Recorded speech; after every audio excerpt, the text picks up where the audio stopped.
반갑습니다. 앵그리 윤선생 부동산입니다. 오늘은 성남을 좀 소개해 드리려고 합니다.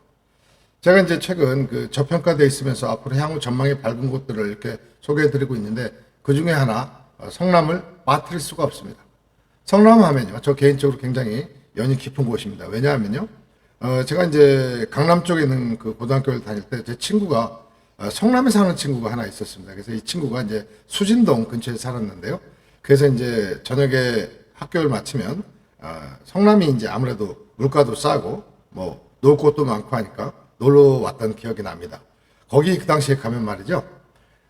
강남 같은 데는 그 극장 같은 데 입장하는데 교복을 입고 입장을 안 시켜줬어요. 그런데 성남 같은 데는 단속이 허술해가지고 예를 들어서 성인용 영화도 뭐 교복을 입고 가면 아저씨가 입구에서 얘기합니다. 교복을 벗고 와라. 예의가 아니다. 그래서 교복을 벗고 가방에 넣으면 고등학생인 거 다 알면서도 입장을 시켜주던 그런 곳입니다. 그만큼 성남이라는 데는 사실 서울시에 있던 곳 사람들이 이제 쫓겨나고 이주하면서 만들어진 도시거든요. 그래서 이제 상당히 이제 좀 낙후된 곳이다 이런 이제 평가를 받고 있었는데 최근에 입장은 많이 달라졌습니다. 이제 재개발, 재건축이 활성화되면서 도심이 많이 바뀌고 있고요. 또 향후 전망도 굉장히 밝다고 생각합니다. 또 아울러서 현재 그 시가가 비교적 낮은 편이기 때문에 향후 투자 가치도 있다고 볼 수가 있겠습니다. 성남은요, 이제 아시다시피 굉장히 큰 시입니다. 그런데 이제 인구 거의 100만이 가까운 도시인데 분당과 판교를 안고 있기 때문에 거기다가 이제 위례의 일부 지역까지 성남에 포함되어 있기 때문에 굉장히 규모가 큰 도시입니다.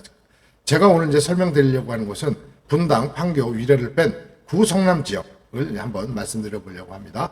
귀담아 들어주시면 아마 좋은 결과를 얻으실 수 있을 거라고 생각하면서 설명 한번 드려보도록 하겠습니다. 일단 2025년부터 27년까지 구성남 투자 핵심 포인트를 말씀드리면요. 산성역 포레스티아하고 이제 해리스톤이 있습니다. 산성역 포레스티아는 이제 입주한 지가 몇 년 됐죠. 그래서 당시에 이제 뭐 굉장히 뭐 8, 9억대 이제 그 분양을 해가지고 지금은 거의 뭐 13억, 4억 가는 그런 수준에 이르는 굉장히 그 시세 차익이 많이 난 곳이기도 하고요. 또 바로 옆에 보면 산성역 바로 옆에 이제 해리스톤이라는 대규모 재개발이 지금 이제 일어나고 있습니다. 그래서 이곳하고 그다음에 이제 해링턴 스퀘어라고요. 모란역 상할권인데 이거 이제 2027년 입주 예정입니다. 이거는 이제 해링턴 스퀘어라고 해가지고 오피스텔하고 이제 아파트가 있는데 오늘 이제 아파트 중심으로 말씀드리겠고요. 그다음에 이제 모란역 환승역에 인접한 5,000세대 대규모 신축 빌트인 금빛 그랑 매종이라는 데가 있습니다. 이곳도 한번 여러분들이 향후 2025년부터 27년까지는 주목해서 보실 만한 곳이 아닌가 이렇게 생각을 합니다.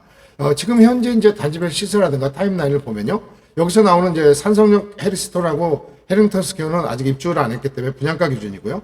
금빛 그랑 매종은 이제 최근 실거래가 기준으로 이렇게 말씀드리겠습니다. 산성역 포레스티아는 몇 년 전에 입주를 했기 때문에 지금 실거래가 기준과 또 시세 기준으로 말씀드리겠습니다. 산성역 포레스티아는요. 84제곱미터 기준으로 하면 지금 한 13억 내외 정도 되고요. 2020년 입주했습니다. 산성역 해리스톤은 지금 이제 분양가 기준으로 11억에서 한 12억 5천 정도 하고요. 2027년 입주 예정입니다. 해링턴 스퀘어도 비슷한 가격인데 이것도 2027년 입주 예정입니다. 금빛 그랑 매종은 84제곱미터 기준으로 한 11, 12억 정도 하고 있는데요. 기축이고요. 2023년도에 입주한 아파트가 되겠습니다. 그래서 이제 단지별로 보면 84 기준으로 보면요. 지금 현재 제일 가장 높은 곳은 시세로 보면은 아무래도 산성역 포레스티아가 대단위 단지이면서 또 역에 가깝기 때문에 그런 메리트가 있는 것 같습니다. 바로 옆에는 산성역 해리스톤도 비슷한 위치이긴 하지만 아직 입주를 안 한 상태이기 때문에 분양가 기준으로 보니까 가격이 약간 낮게 나타나고 있고요. 해링턴 스퀘어 같은 경우에는 이제 84제곱미터를 보더라도 위치가 산성역 해리스톤보다는 좀 더 나은 그런 곳이기 때문에 아마 가격대가 조금 더 높은 것 같습니다. 금빛 그랑 매종은 입주했음에도 불구하고 약간 그 단지가 큰 데다가 위치상 여기 약간 먼 거리감이 있거든요. 그렇기 때문에 아마 가격대가 조금 낮게 형성되어 있는 것을 볼 수가 있겠습니다. 그러면 구성남의 교통망은 어떻게 되냐?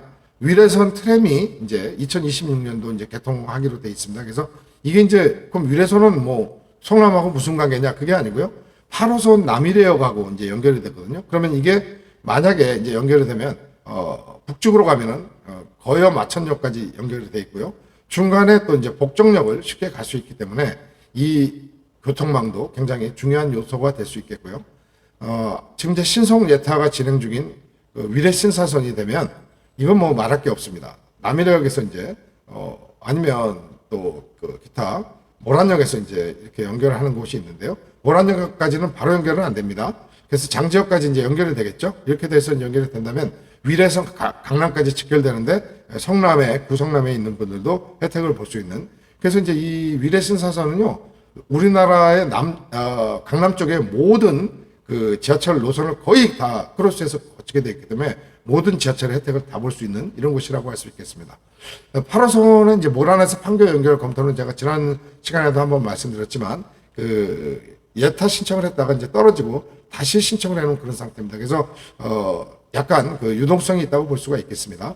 성남 트램 1, 2호선은요, 지난번에 말씀드린 대로 모란에서 성남 산단, 성남 산단이라는 건요, 그 수진동 단대오고를 지나서 약간 성남의 그 동쪽 끝으로 가면요, 그 산업단지가 있거든요. 거기까지 연결하는 거하고, 그 다음에 이제 판교, 서판교의 상하권을 연결해서 연결할 수 있는 성남 트램 2호선이 계획 중인데 아직 확정된 바는 없습니다. 그래서 늘 이 호재로 작용을 하지만 시행 시기가 미확정이기 때문에 이건 참고만 하셔야 되겠습니다.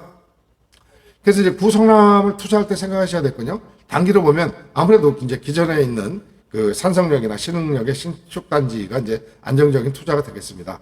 근데 중기로 본다면요, 금빛 그랑매종이나 대단지의 그 기축 이런 아파트들도 유심히 보시면 향후에 만약에 이제 전반적으로 지금 성남이 이렇게 재개발이 이루어지고 있는 상태이기 때문에 만약 재개발이 전체적으로 이루어진다면 중기적으로 보면 금빛 그랑매종도 좋은 위치라고 할 수 있겠습니다.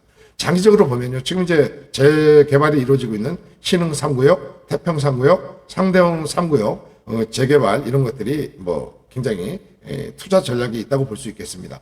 이제 이런 것들은 시간이 많이 걸리기 때문에 리스크를 감내해야 되는 문제는 있지만요.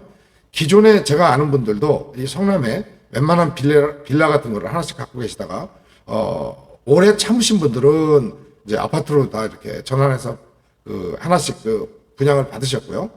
중간에 이제 못 참고 중간에 나오신 분들은 뭐 불과 몇 천만 원 정도 차익 내고 이렇게 나오신 분들은 지금 이제 많이 후회하고 있는 그런 입장이 되겠습니다. 그래서 이 장기 투자라는 건요, 참는 사람한테 기회가 있게 돼 있습니다. 그래서 오랫동안 참 수 있는 분들은 장기 투자로, 차익을 보시려는 분들은 아까 좀 전에 말씀드린 산성역, 신흥역 쪽을 보시고요. 중기는 금빛 그랑매종을 비롯한 이쪽 지역을 한번 보시는 게 좋을 것 같습니다. 성남의 이제 정비구역별 현황을 말씀드리면요. 요건 약간 그 차이가 있을 수가 있습니다. 왜냐하면 지금 말씀드린 순간에도 계속 변동된 사항이 있기 때문에 참고하시고 더 자세한 수진 1구역은 2024년 12월에 사업 시행 인가가 났습니다. 그래서 지금 관리 처분에 진입한 상태고요. 신흥 1구역은 고도 제한 완화에 따라서 이제 인가를 진행 중에 있습니다. 신흥 3구역 같은 경우는 이제 LH 공동 참여해서 2025년도 하반기에 이제 시공사를 선정하는 걸로 이렇게 계획이 되어 있습니다. 태평 3구역 같은 경우는 LH 참여하고 이제 여기가 이제 문제가 15층 제한일 수가 있거든요. 그래서 어쨌든 2025년도까지는 시공사를 선정하겠다. 뭐 이런 계획을 가지고 있습니다. 여기서 이제 고도 제한 문제가 이제 성남에 이제 가다 보면요. 길거리에 고도 제한을 완화하라는 그런 어떤 플랜카드가 많이 붙여 있는데 이제 왜 그러냐면 바로 옆에 성남 공항이 있지 않습니까? 성남 공항에 그 고도 제한이 걸립니다. 그래서 지금까지도 이제 그 지역에 보면 높은 아파트들을 못 짓게 했어요. 그래서 뭐 기껏 해봐야 15층이고 이렇게 되는데 아마 이제 이 어떤 이런 민원들이 받아들인다면 고도 제한은 좀 완화될 것 같은데 다만 공항에서 가까우냐 뭐냐에 따라서 지역별로 차등해서 할게 제 개인적으로는 예상을 하고 있습니다. 따라서 이 지역을 투자할 때 유의하셔야 될 리스크는요. 고도 제한이 어떻게 지역별로 차별 적용되는지 이게 굉장히 중요합니다. 그 다음에 이제 공사비라든가 분담금이 상승할 가능성이 많죠. 왜냐하면 PF라든가 또 자재비 상승은 뭐 말할 것도 없는 데다가 더군다나 이제 사업이 지연되게 되면 공사비가 더욱 늘어나게 되겠죠. 그러다 보면 분담금이 더 늘어나게 되겠고 이런 부분들도 여러분이 한번 고려하셔야 됩니다. 장기 투자라고 하는 것들은 이런 리스크가 있기 때문에 함부로 뛰어들지 못하는 거지만 만약 여러분들이 판단을 제대로 하신다면 이런 데서 오히려 큰 이익이 나겠죠. 그래서 하이 리스크 하이 리턴이란 말이 있지 않습니까? 여기에 딱 맞는 얘기가 되겠습니다.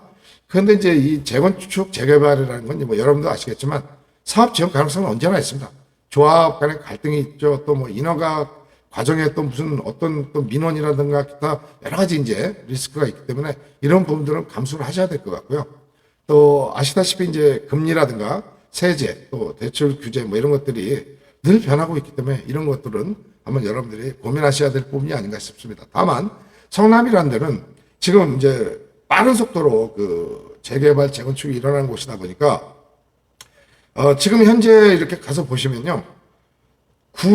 정말 구 건축물들이 많이 있는 곳과 그 신 아파트가 바로 옆에 상존하는 그런 구조를 보이고 있습니다. 그래서 시간적으로 이렇게 쳐다보면 이게 언제 될까 이런 걱정도 많이 됩니다만 사실 아까 말씀드린 대로 장기적인 투자를 하셔야 적은 금액으로 많은 수익을 낼 수 있다는 측면에서 그 부분에 대한 어떤 가능성과 투자에 대한 개념을 갖고 계신 분이라고 한다면 이 지역을 주목해 보신 것도 결코 나쁜 선택은 아니라는 판단하에 오늘 구성남 지역을 설명을 드렸습니다. 감사합니다.